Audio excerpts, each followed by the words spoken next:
Hello, good morning, students. We are discussing our chapter 9 reproduction in animals. In this chapter, till now, we have discussed reproduction, definition, modes of reproduction, asexual and sexual. Yesterday, we had discussed the two modes of asexual reproduction, binary fission, budding and cloning. Today we are discussing about the sexual reproduction in human beings. First we should know what is sexual reproduction. That means that mode of reproduction in which two individuals of parent of species are involved. यानी कि वो mode of reproduction जिसमें species के दो individual take part करते हैं. One is male and another is female. Sexual reproduction, the mode of reproduction in which two parent, one male and one female are involved. यानी कि वो mode of reproduction जिसमें दो individual take part करते हैं, पहला male दूसरा female, is called sexual reproduction. अब human beings में sexual reproduction तीन फेज में होता है. First is gametogenesis, that means gametes का बनना. Gametes are the sex cells. Second is fusion of sex cell, that means gametes का fusion होना, that means fertilization. And third one is embryogenesis. After embryogenesis, embryo convert होता है, develop होता है, embryos आगे develop होता है fetus में, और fetus आगे develop होता है baby में. So first let's discuss about the gametogenesis. Reproduction in human takes place through reproductive organs. अब जो हमारे सेक्स सेल हैं, गैमीट्स हैं, किस में बनते हैं? रिप्रोडक्टिव ऑर्गन्स में बनते हैं. मेल में मेल रिप्रोडक्टिव सिस्टम, फीमेल में फीमेल रिप्रोडक्टिव सिस्टम. मेल में मेल रिप्रोडक्टिव सिस्टम होता है टेस्टिस, और फीमेल में होते हैं वन पेयर ऑफ ओवरीज. इनमें बनते हैं सेक्स सेल्स और gametes. The reproductive organs in humans are called gonads. यानी कि ह्यूमन बींग्स में जो रिप्रोडक्टिव ऑर्गन्स हैं उन्हें को क्या बोलते हैं? गोनड्स. मेल में होते हैं टेस्टिस और फीमेल में होते हैं ovaries. Testis are the male gonads and ovaries are the female gonads. Gonads से produce reproductive cells called gametes. यानी कि जो गोनड्स होते हैं वो क्या बनाते हैं? सेक्स सेल्स बनाते हैं, रिप्रोडक्टिव सेल्स बनाते हैं, जिसको क्या बोलते हैं? गैमीट्स. गैमीट्स भी दो टाइप के, male gamete, female gamete.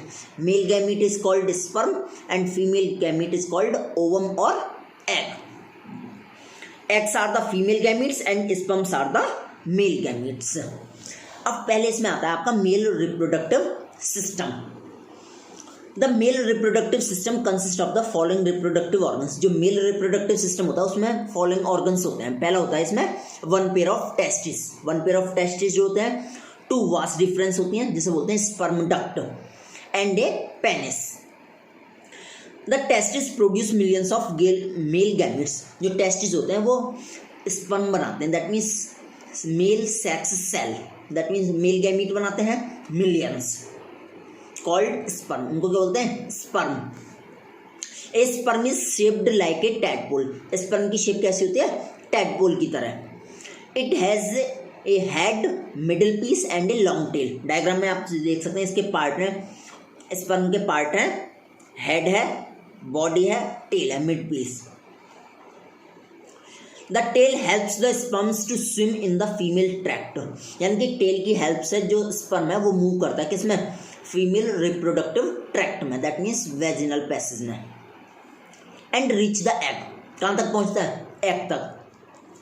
The sperms are transferred to the penis by the sperm duct to be transported out. यानी जो स्पर्म होते हैं वो एक मीडियम में रहते हैं जिसे बोलते हैं सीमेन, और सीमेन एक स्पर्म डक्ट के थ्रू आते हैं जिसको बोलते हैं